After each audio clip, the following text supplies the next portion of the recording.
안녕하십니까? 네, 화요일 시간이 되었습니다. 오늘부터 시작해서 하반기 동안 화요일은 좀 계획을 가지고 말씀을 나누려고 합니다. 알고 계시는 것처럼 비교 종교에 대한 내용은 익히 들어서 아시겠지만 웬만한 내용이 좀 마무리되었습니다.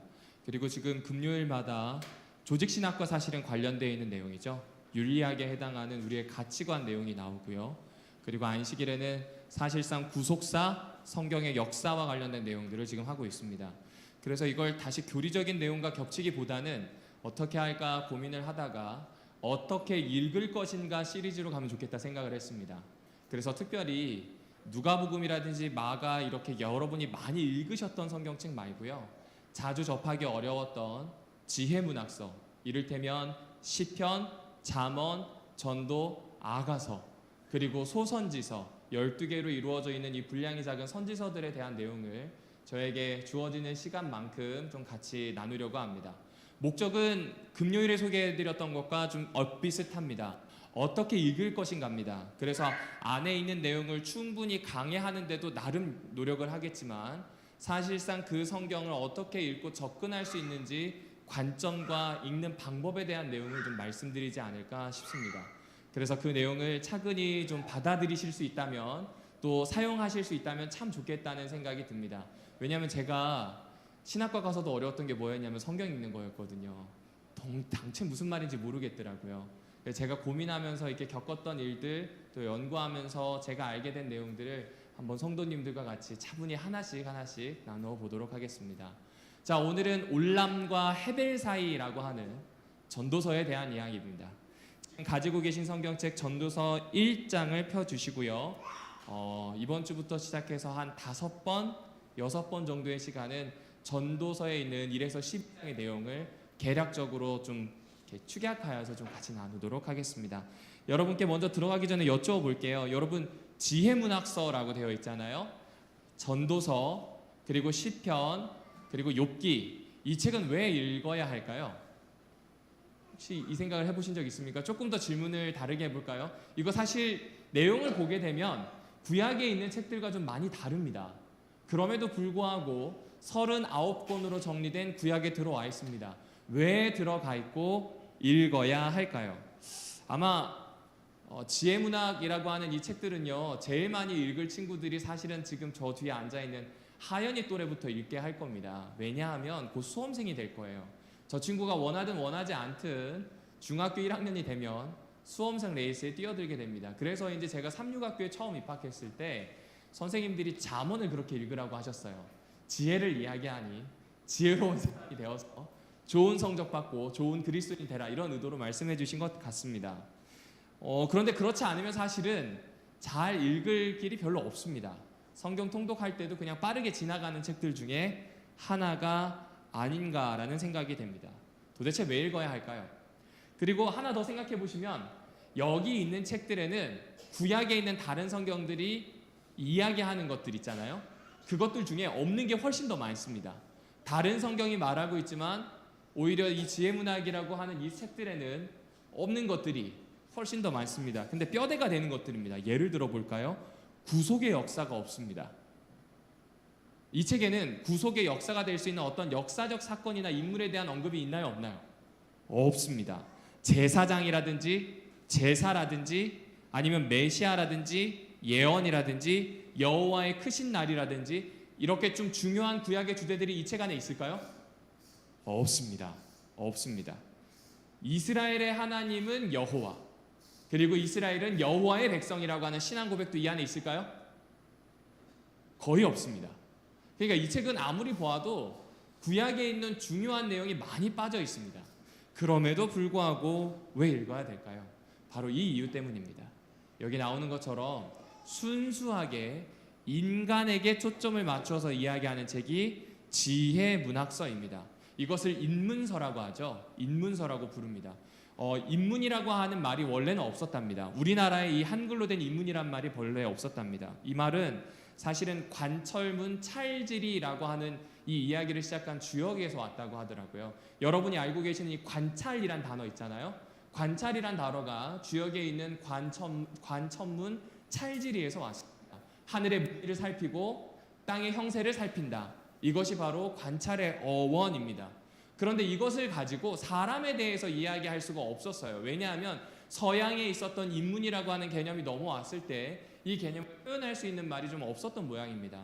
그래서 근세에 이르러서 인문이라고 하는 말 자체를 어디에서 찾냐면 역시 주역이라고 하는 책에서 찾았다고 합니다. 뜻이 무엇이냐면요, 인간의 문의를 보라라고 하는 겁니다. 왜냐하면 이 주역 한 구절에 이렇게 되어 있습니다. 인간의 문의를 보라. 그것으로 세상을 바꾸고 완성한다. 곧 인간다움이라는 걸 추구해서 세상을 좀 더 낫게 해보자. 사람을 사람답게 해보자. 이것이 바로 인문이잖아요. 그 이야기가 있습니다.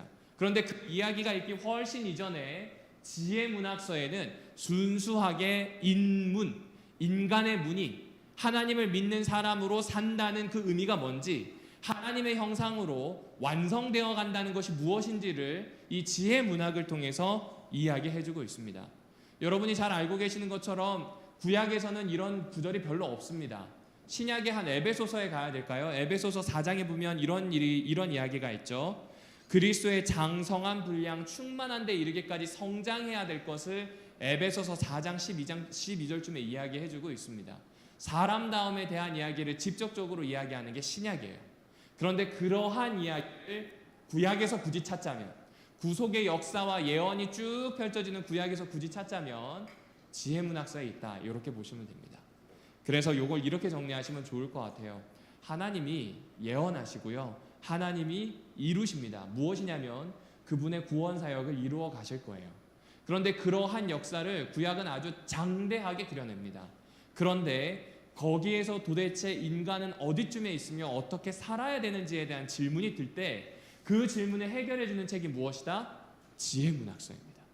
그러니까 구약에서 이야기하는 인간다움, 인문에 대한 것, 하나님을 섬기는 사람으로 성장하는 것에 대한 이야기를 보고 싶으시다면 여기에 있는 이 지혜문학서를 읽어주시면 좋을 것 같습니다.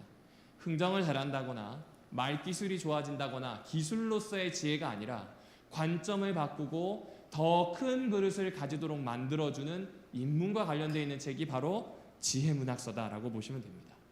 자, 그러면 지혜문학에 대한 한 가지 이야기만 더 들려드리겠습니다. 여러분, 지혜문학은 지혜잖아요. 지혜는 참 다양합니다. 그리고 지혜는 단순하지 않습니다. 왜냐하면요, 지혜는 이 두 가지 세계를 닮았기 때문에 그렇다고 합니다. 첫 번째는 무엇이냐면 지혜는 우리 하나님을 닮았어요. 그렇죠? 지혜의 주인이 누구신가요? 하나님이에요. 그래서 이 지혜를 잘 살펴보면 하나님을 알 수 있습니다. 그런데 동시에 지혜는요, 세상을 닮아 있습니다. 무슨 이야기고 하니 세상에 있는 것들을 통해서 우리는 지혜를 얻습니다. 이거 물론 하나님의 것입니다. 하지만 세계가 달라요. 하나님으로부터 시작이 되었나 땅으로부터 시작되었나, 이 두 세계 사이에서 우리는 지혜를 얻습니다. 그러니까 지혜는 단순해요? 아니면 좀 복잡해요? 복잡합니다. 왜냐하면 이 나오는 구멍은 두 개예요. 근원은 두 개인데 이 두 개에서 나오는 지혜를 잘 정돈해서 내 것으로 만들고 살아내는 건 철저하게 사람 몫이기 때문에 복잡해지는 것입니다. 그렇습니다. 하나님께서 창조한 이 세계가 단순하지 않은 것, 그리고 하나님으로부터 세상으로부터 얻는 지혜를 가지고 살아내는 것, 이것이 바로 우리에게 주어져 있습니다. 그래서 우리에게 이 지혜는 크게 두 가지로 볼 수 있습니다. 이건 제가 구분하는 게 아니라 구약 학자들이 구분하는 겁니다. 첫 번째 지혜가 뭐냐면 규범적 지혜입니다. 다시 말씀드리겠습니다. 규범적 지혜입니다. 그리고 두 번째 지혜가 뭐냐면 반성적 지혜입니다. 달리 표현하면 성찰적 지혜라고 표현을 합니다. 여러분, 첫 번째 이 규범적 지혜는 한마디로 얘기하면 세상에 있는 지혜가 패턴이 있다는 겁니다. 그러니까 세상에는 하나님이 정하신 규범, 법칙, 패턴이 있다. 이게 규범적 지혜입니다. 예를 들어 볼까요? 해가 떴다가 지금 해가 졌습니다. 맞나요? 이거 한 번도 바뀜없는 패턴입니다. 봄, 여름 다음에는 가을과 겨울이 오게 됩니다. 이런 패턴이 있습니다. 하나님이 정하신 규범이 있어요. 하나님이 만드신 패턴을 잘 이해하고 하나님이 정하신 이 규범을 잘 이해하는 게 지혜로운 것이고 평안하고 안정된 삶을 살아갈 수 있는 것, 그리고 반대로 그 패턴을 잘 모르거나 알면서도 무시하는 것은 잠언의 표현을 빌리자면 아둔한 것, 미련한 것, 무지한 것이 되게 됩니다. 이게 규범적 지혜입니다. 조금만 더 생각해 보실까요? 패턴을 조금만 더 생각해 보면 패턴은 잘 바뀌나요? 안 바뀌나요? 그러면 예측 가능한가요? 아니면 예측이 어렵나요? 예측이 가능해요. 그러니까 규범적 지혜는 예측이 가능합니다. 그래서 인과응보의 지혜라고도 부릅니다. 반드시 콩을 심은 곳에 무엇이 나야 될까요? 콩이 나야 됩니다. 팥을 심은 데서는요, 팥이 나야 돼요. 이것이 바로 규범적 지혜입니다. 성경에서 대표적인 규범적 지혜를 가지고 있는 지혜문학책은 잠언서입니다. 콩을 심었더니 콩이 나고 팥을 심었더니 팥이 난다는 겁니다.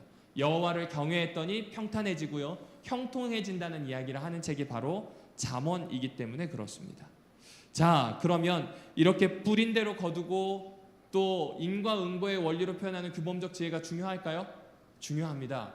익숙하기도 하고요, 안정되게 만들기도 하고요, 다음을 생각할 수 있도록 합니다. 하나님은 참 배려가 많으신 게 이런 패턴의 지혜를 주셔서 일상에서 늘 경험하고 살 수 있도록 만드시는 겁니다. 우리는 하나님이 어딨냐고 물어보는데 아침에 일어나서 숨 쉬고 계시잖아요. 굉장히 중요한 겁니다. 제가 이렇게 짤막하게 고백하면 저에게 이렇게 수면 무호흡이라고 하는 조금 안 좋은 게 하나 있습니다. 이게 살이 좀 붉고 생기게 됐거든요. 그런데 이 수면 무호흡이 생긴 다음에 아침에 일어나서 숨을 쉰다는 게 얼마나 감사한지 모릅니다. 정말 대단히 감사한 거예요. 수면 무호흡이 있는 사람은 잠을 깊게 자지 못합니다. 그래서 저도 양압기의 도움을 받는데 여러분은 어떠신지 모르겠습니다. 몸이 아파 보면 원래 기능하던 그 기능이 얼마나 감사한지 압니다. 비가 안 오면 비가 얼마나 감사한지 압니다. 바람이 불지 않으면 바람이 얼마나 감사했는지를 우리는 알게 되는 것처럼 말입니다. 이것이 바로 하나님이 만들어 놓으신 규범적 지혜입니다. 자, 그럼 반대편에 있는 성찰적 지혜 혹은 반성적 지혜라고 부르는 이 지혜는 뭔가? 한마디로 요겁니다. 과연 그러한가라는 질문을 하는 겁니다. 여러분, 이 세상에 정말 패턴대로 잘 되면 좋을 것 같아요.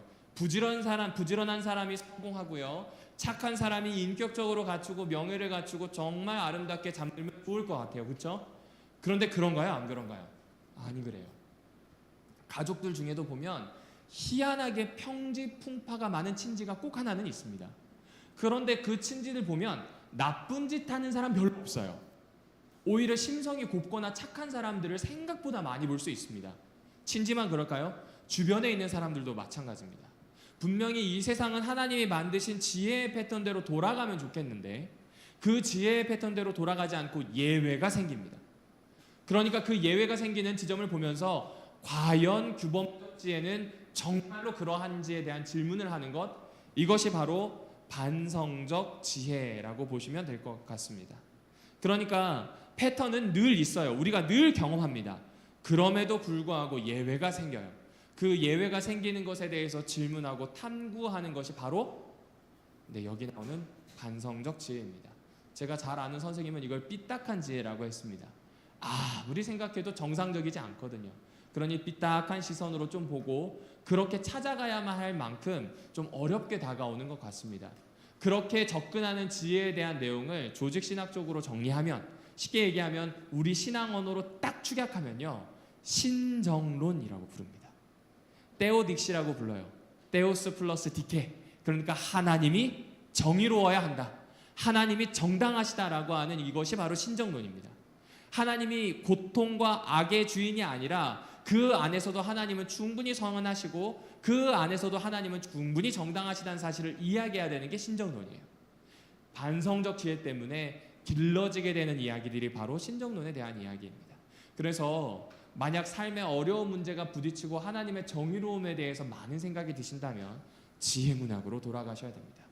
왜냐하면 그 지혜문학에서 하나님의 정의로움에 대해서, 하나님이 가지고 계신 이 섭리에 대해서, 그분이 가지고 있는 모든 행동에 대해서 설명을 하려고, 적어도 정답은 아니겠지만 질문을 하고 해답을 찾을 수 있는 길을 열려고 노력합니다. 그런 첫 번째 책이 바로 욥기입니다. 그리고 두 번째 책이 어떤 책이냐면 오늘 여러분과 함께 살펴볼 전도서입니다. 다시 말씀드리겠습니다.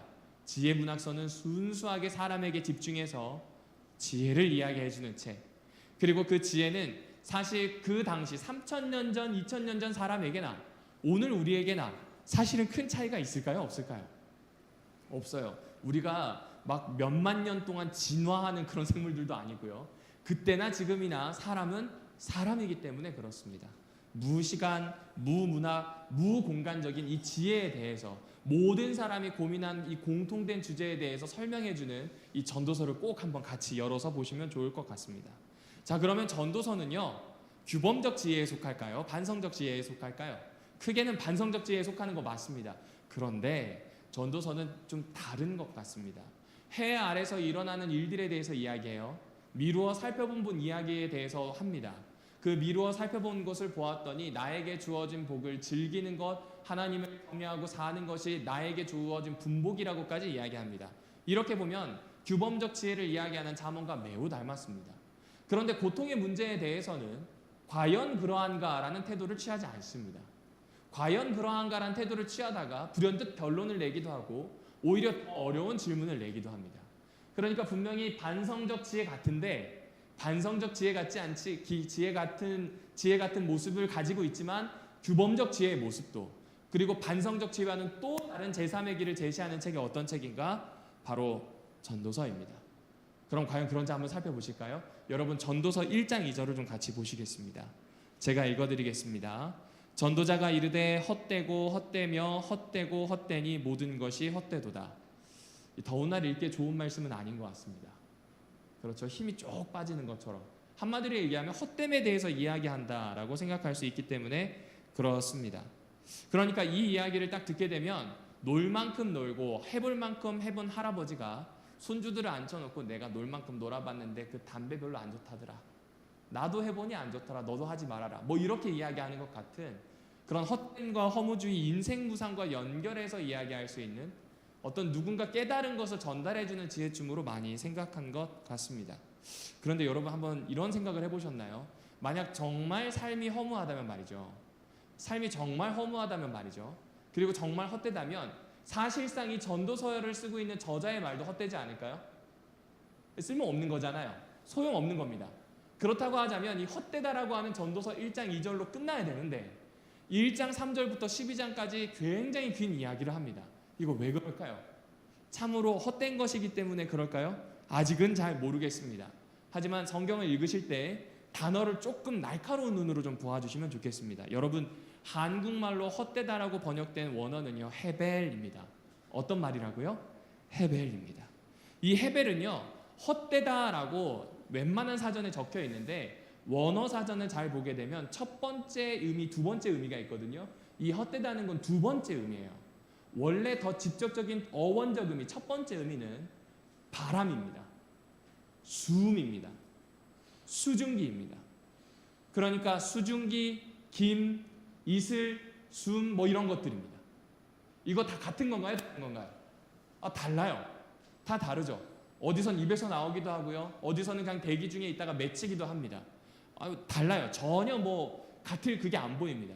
그런데 이것들의 공통적인 특징이 하나 있어요. 어떤 건가요? 안개도 잠깐 있다가 사라집니다. 여러분, 겨울에 한번 숨 내뿜어 보시면 이해하실 겁니다. 숨도요, 잠깐 있다가 사라집니다. 제가 지금 숨을 쉬고 있는데 연속적으로 쉬려면 계속 내쉬어야 할까요? 계속 들이셔야 할까요? 아니요. 들이쉬고 내쉬고가 반복돼요. 잠시 잠깐이에요. 잠시 잠깐. 이슬도 마찬가지입니다. 그러니까 이것들이 가지고 있는 공통적인 특징은 잠깐 있다가 사라지는 것들에 더 가깝습니다. 어쩌면 이 잠깐 있다가 사라지는 것이기 때문에 가치 판단을 해서 헤벨, 헛되다라고 이야기했는지 모르겠습니다. 근데 그렇게 하기에는 이 헤벨이라고 하는 단어가 가지고 있는 의미가 조금 더 무게가 있습니다. 왜냐하면요, 이 헤벨을 자신의 이름으로 사용한 성경 인물이 있습니다. 구약에 있습니다. 누구일까요? 창세기에 등장하는 사람입니다. 과연 누구일까요? 헤벨과 비슷한 이름. 알 것 같은데. 어떤 이름이요? 정답입니다. 아벨입니다. 헤벨이라고 하는 히브리 단어가 그리스어가 됐다가 이 그리스어가 다시 라틴어 성경으로 번역되게 됩니다. 그런데 라틴어에서는 이 헤벨을 아벨로 읽습니다. 그리고 우리나라는 그 성경 읽는 방법을 그대로 가져와서 그 음역을 살려서 아벨이라고 있습니다. 그런데 사실은 똑같은 단어 헤벨입니다. 잘 생각해 보시면 참으로 아벨의 삶도 잠시 잠깐 있었다가 없어졌어요. 그냥 아담의 아들로 태어났어요. 그러다가 제사를 드리고 형한테 맞아 죽었어요. 그걸로 끝이에요. 이렇게 잠시 잠깐 있다가 사라진 사람으로 우리는 볼 수 있습니다. 여러분, 제가 여기서 제안 드리는 건요, 너무 빠르게 가치 판단을 하지 마십시오. 지금 현상에 대해서 이야기하고 있어요. 잠깐 있다가 사라지는 것에 대한 이야기를 너무 빠르게 이것은 헛된 것, 허무한 것, 소용없는 것, 좋지 않은 것으로 가져갈 수 있습니다. 이건 제 얘기가 아니라 구약학자들의 이야기입니다.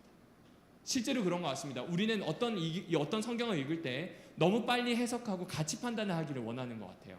그런데 이것을 좀 자세히 좀 가만히 한번 보도록 할까요? 정말 잠시 잠깐 있다가 사라지는 것으로 한번 성경을 읽어봤으면 좋겠습니다. 여러분, 전도서 9장 9절에 보면 이런 말이 나옵니다. 우리가 알고 있는 원래 번역대로 너의 헛된 평생의 모든 날, 곧 하나님이 해 아래서 내게 주신 모든 헛된 날에 내가 사랑하는 아내와 함께 즐겁게 살지어다 라는 표현이 나옵니다. 대충 느낌은 와요. 그렇죠? 평생 아내와 사랑하며 사는 것이 헛된 삶에서 좋은 방편이 된다, 뭐 이런 느낌인 건 알겠습니다. 그런데 이 헤벨이라고 하는 것을 말을 좀 바꿔서 원래 의미를 한번 살려볼까요? 네가 잠깐 있다가 사라질 네 평생의 모든 날에, 곧 하나님이 해 아래서 너에게 주신 모든, 그러나 잠깐 있다가 사라질 그 날에 네가 사랑하는 아내와 함께 즐겁게 살지어다 라는 이야기로 바꿔본다는 말입니다. 실제로 영어 번역 ESV에서는 그렇게 설명을 해주고 있습니다. ESV에서는 헛됨이라고 하는 이 베인이라고 하고 바인이라고 하는 이 단어를 어떻게 하냐면 이 호흡이라고 하는 단어로, 증기라고 하는 단어로 원래 의미를 가져와서 밑에 각주를 달아놨습니다. 그러니까 우리가 읽을 때 전도서를 무조건 헛됨으로 읽지 말고요, 원래 그 원어적 의미를 한번 살려서 읽어보자는 겁니다. 잠깐 있다가 사라지는 것으로 한번 생각해 보자는 겁니다. 왜냐하면 이 헛됨을 코헬렛이라고 하는 사람이 이야기하고 싶은 이유가 있기 때문에 그렇습니다. 여러분, 이 코헬렛은요, 이 카할이라고 하는 말에서 왔대요. 카할은 쉽게 얘기하면 교회 회당이란 뜻입니다. 교회 회당에서 말하는 사람, 연설하는 사람, 모임을 인도하는 사람, 설교하는 사람을 코헬렛이라고 불러요. 그리고 이것을 그대로 그리스어로 바꾼 것이 바로 오늘에 사용하고 있는 전도서란 단어입니다. 에클레시아스테스라고 하는 단어가 됩니다. 영어도 똑같이 씁니다. 근데 이 에클레시아스테스는 라틴어도 영어도 그리스어도 똑같은데 에클레시아라고 하는 회당 혹은 교회라는 말과 또 연결되어 있습니다. 그러니까 이것은 무슨 말일까요? 정말 열심히 설교를 준비한 설교자가 회중 앞에서 하는 이야기입니다. 정말 열심히 공부한 유대 랍비가 사람들에게 자신이 하고 싶은 이야기를 합니다. 한글은 그걸 기가 막히게 번역했어요. 전도서라고 얘기했습니다. 앞에서 설교하는 사람이 길에 대해서, 도에 대해서 이야기하는 책이라고 이야기하는 겁니다. 그러니까 이 사람이 참으로 연구하고 깨달은 것을 전달하고 싶은 거예요. 그 길을 말하고 싶은 거예요. 우리가 보기에 헛되다라고 하는 잠깐 살고 있는 사람의 삶 속에 참으로 길이 무엇인지, 도가 무엇인지를 이야기해주는 책이 바로 전도서입니다. 다시 말씀드리겠습니다. 왜 전도서를 읽어야 하냐면요, 도를 전하는 이 전도자 코헬렛이라고 하는 사람이 읽는 사람들에게 그가 전하는 도 자체에 집중하도록 지금 요청하고 있는 겁니다. 어떤 요청을 하는 거냐면 헛되다, 허무하다, 소용없다, 이것을 이야기하려는 것도 있겠지만 잠깐 있다가 사라지는 존재가 곧 우리라는 겁니다.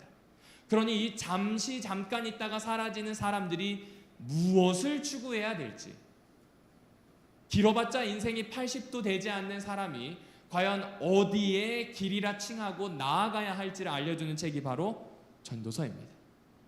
그래서 이제 전도서 1장 4절에서는 이렇게 이야기가 이어집니다. 한 세대는 가고 한 세대는 오되 땅은 영원히 있다고 표현합니다. 이 한 세대라고 표현하는 건 사람에 대한 이야기겠죠. 한 사람이 아니라 모든 사람들, 한평생을 사는 사람들이 살다가 죽으면 그 다음 생을 또 살아가는 사람들이 또 옵니다. 태어나서 오게 됩니다. 이들은 끊임없이 잠깐 있다가 사라질 뿐입니다. 하지만 하나 예외가 있어요. 땅은 영원히 있습니다. 땅만 영원히 있나요? 아니요. 5절, 6절, 7절, 8절에 보게 되면 쭉 나옵니다. 해도 떴다가 다시 지는 자리로 빠르게 갑니다. 바람도 불다가 다시 있던 자리로 빠르게 돌아갑니다. 모든 강도 바다로 향합니다. 하지만 그 바다로 향하지만 바다를 가르쳐 넘치게 하지는 않습니다. 계속 이런 순환이 일어나게 됩니다.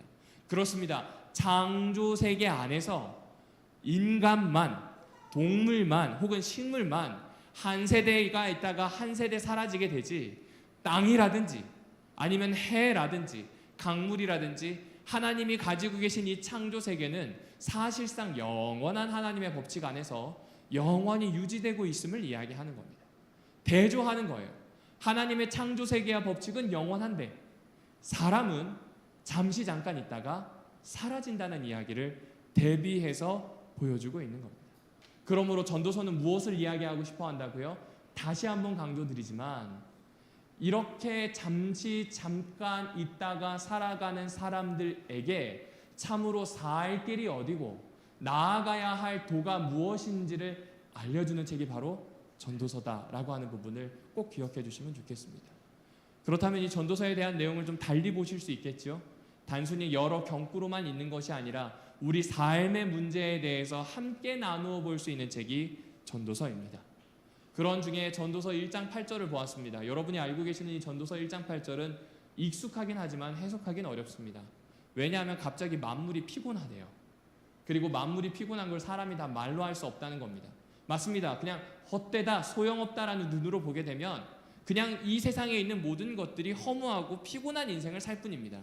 그런데 방금 말씀드렸던 만약 이 헤벨이라고 하는 단어가 잠시 잠깐 있다가 사라지는 것에 대한 이야기라면 이건 조금 달리 해석할 수 있습니다. 특별히 여기 보시는 만물이라는 단어 보이시나요? 이 만물이라고 하는 단어는 히브리어로 다바르입니다.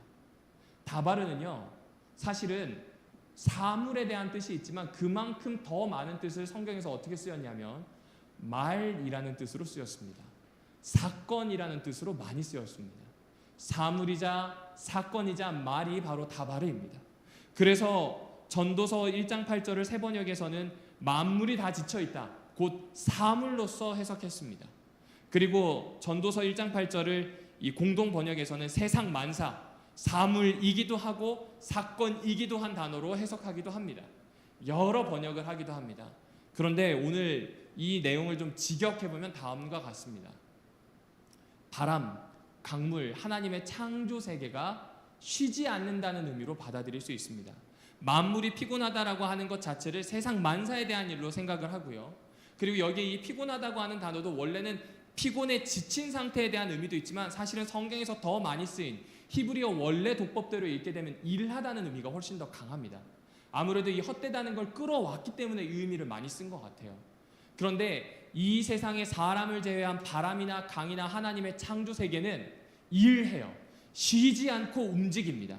쉬지 않고 움직이기 때문에 헤벨, 곧 찰나에 지나지 않는 인간은 이 쉬지 않고 움직이는 것에 대해서 이루 다 말해낼 수가 없는 거예요. 무슨 말씀인지 이해하세요?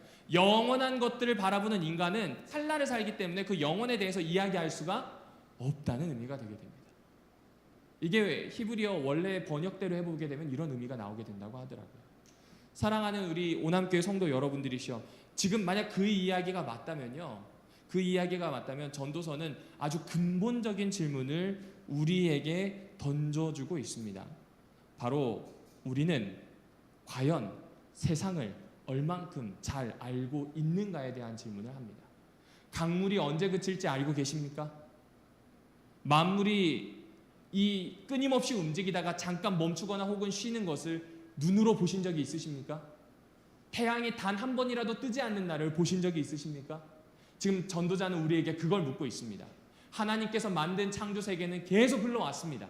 계속 흘러왔고 이것은 우리의 말로 형언할 수가 없다는 겁니다. 우리 말로 재단할 수도 없다는 것을 이야기해주고 있습니다. 그러면서 이어갑니다. 이미 있던 것이 다시 있을 거라고, 해 아래서 새 것이 없다라는 이야기로 우리에게 이야기해주고 있습니다. 그럼 오늘 이야기를 마무리하면서 이것을 한번 정돈을 해볼까요? 전도자는요, 우리에게 잠시 잠깐 살면서 길이 무엇인지를 같이 한번 이야기해보자고 우리를 초청합니다. 그리고 이 땅에 잠깐 온 인간은 찰나에 불과한 한 세대를 살 뿐입니다. 이미 있는 것이 다시 있고 여전히 뱅뱅 돌 뿐입니다. 영원한 것과 잠깐 있는 것 사이에서 나는 무엇을 추구해야 될지를 생각해 보라고 우리에게 이야기해 주고 있는 겁니다. 여러분, 전도서 1장 3절에 보시게 되면 무엇이 유익한가라는 말이 나오죠. 원래 의미대로 하면 무엇이 남겨지는가 혹은 남는가라는 의미입니다. 전도서 1장 9절과 10절에 보게 되면 새 것에 대한 내용이 나옵니다. 그러니까 새 것이 있을 수 없다는 겁니다. 11절에 보면 기억에 대한 이야기가 나옵니다. 한번 요약을 해볼까요? 사람이 살면서요, 기억할 만한 새 것을 찰나의 동안 늘어낼 수 있을까요? 사람이 살아가면서 영원한 하나님의 세계를 확실하게 변모시키고 바꾸어낼 수 있는 그런 지혜라든지 기술을 만들어낼 수 있을까요? 찰나의 인간이 도대체 무엇을 바꿀 수 있단 말입니까? 라는 질문을 전도자가 오늘 우리에게 던져주고 있는 겁니다. 그래서 이 관점으로 전도서를 읽어보시게 되면 단순한 경구가 아니라 오늘 내가 삶에서 어떤 길을 추구해야 될지를 알려주는 것, 그리고 그 알려주는 사람과 깊이 대화할 수 있는, 생각보다 정답이 내려지지 않습니다. 사실상 질문이 훨씬 더 많습니다. 그 많은 대화로 깊숙이 내려가서 생각해보고 삶을 재정돈할 수 있는 책이 바로 전도서입니다. 네, 맞습니다. 우리는 신약을 알죠. 예수님 안에서 새 것이 되기 때문에 해 아래 있지만 우리가 찰나의 인생을 살지만 새로움에 대한 희망이 있습니다. 그렇습니다. 우리는 새 것이 되어서 시편에 나오는 것처럼 새 노래를 부르고 새로운 일을 창조해내는 사람이 될 겁니다. 그래서 예수 안에 있다면, 신약의 해석대로라면 우리는 이 찰나의 이 인생을 의미 있게 살 겁니다. 하지만 전도서가 기록되던 때에는 아직 신약이 없을 때입니다. 과연 여호와 하나님을 믿는 신앙을 하는 사람으로서 나는 어떤 삶을 살아낼지, 내가 지금 살고 있는 이 삶에서 내 인생이 어느 길로 향해야 될지 진지하게 묻는 책, 이야기 나누자고 초청하는 책, 이 책이 바로 전도서임을 함께 기억해 주시면 좋겠습니다. 그러므로 앞으로 한 달 혹은 5주 동안 가능하시다면 저와 함께 전도서를 읽어주시면 어떨까 하는 생각이 듭니다. 그리고 전도서를 읽어가시면서 각각의 이야기들 중에서 굵직굵직한 것들을 찾아서 왜 이런 이야기들이 나오는지를 함께 나누어 보면 좋겠습니다. 우리 다음 시간에는 전도서 2장에 있는 내용을 함께 좀 살펴보려고 합니다. 즐거움에 대한 것, 수고에 대한 것, 노동에 대한 것을 이야기하는 이 전도자의 이야기를 듣고 과연 오늘 나의 삶과 어떤 연관성이 있는지 함께 찾아보면 좋을 것 같습니다. 이 시간 계신 자리에서 잠시 기도하도록 하겠습니다.